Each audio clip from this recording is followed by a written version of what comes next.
Yeah, we still have to be on Bill Haley.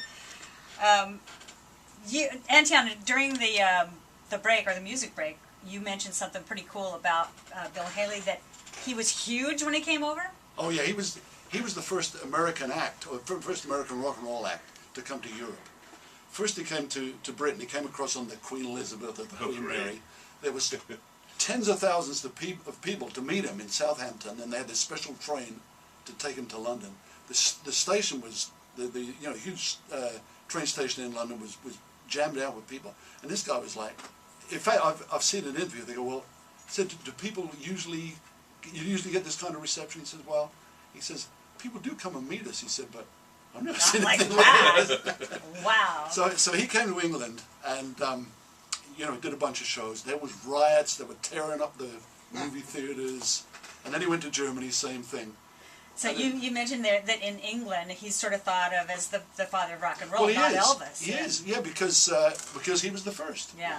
And in the States he's largely forgotten. People don't talk much about Bill Haley. But I've got a documentary TV show from Britain, Kings of Rock and Roll. Bill Haley's first, Elvis, Little Richard, Chuck Berry, and Jerry Lee Lewis. Yeah. But Bill Haley's in there, that's the thing. Yeah. And in the States, he would not have been considered one of the kings of rock and roll, as far as I've been able to see. So what happens to a 10-year-old boy when he hears that? What do you go, I'm going to learn to play the piano, or I'm going to go out and find a guitar, or what happens?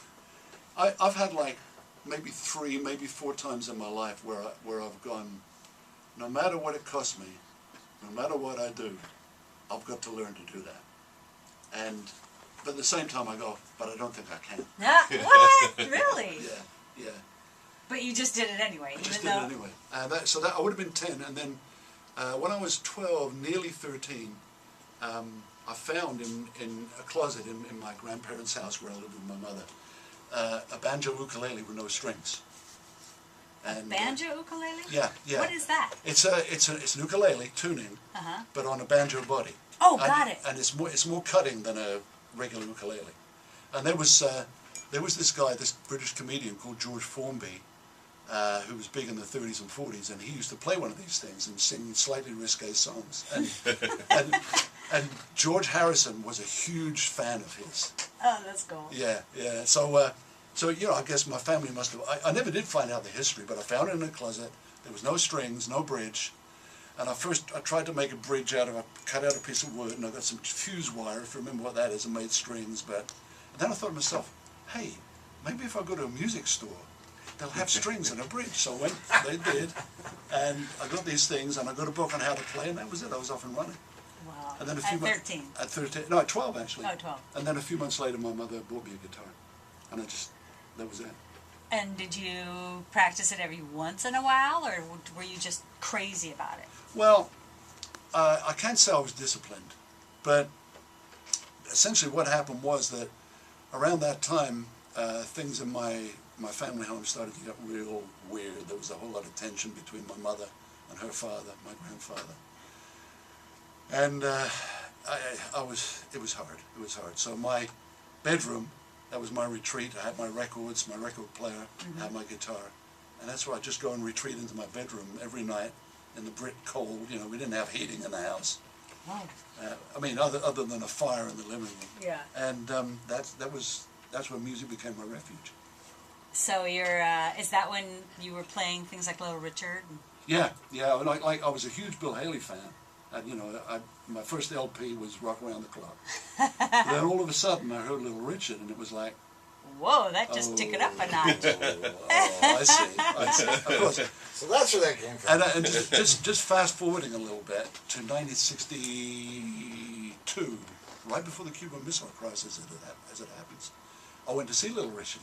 He gave up rock and roll, then he came back, and there was 2 shows. It was in this movie theater near where I lived, and my friend and I, we went to the first show, and we said, let's go around the stage door. Because we didn't expect. Went to the stage door, and there he was. And so we talked to him a little bit, and my friend and I were walking away, and I can pretty much remember verbatim the conversation. It was like, yeah, do you think he's queer? Well, he sure acts like it, don't he? So that was. But I'll go ahead. No, I was going to say, and years later, my friend David Pack redid West Side Story, and he had Little Richard sing, "I feel pretty." I'll play that next week. I'll play that next week. But this would be a good cue to go to my school. At the time, I was at this school called Hampton Grammar School, which is it's a pretty good school. And 2 years ahead of me were two of the Yardbirds, Paul Samuel Smith and Jim McCarty. 1 year behind me, 2 years behind me was Brian May, lead guitarist of Queen. And 1 year behind me was Murray Head, who had a big hit with One Night in Bangkok. And I'm giving you the Oh cue my so you gosh, can that's great. So he cue was that. 1 year behind you. Yeah.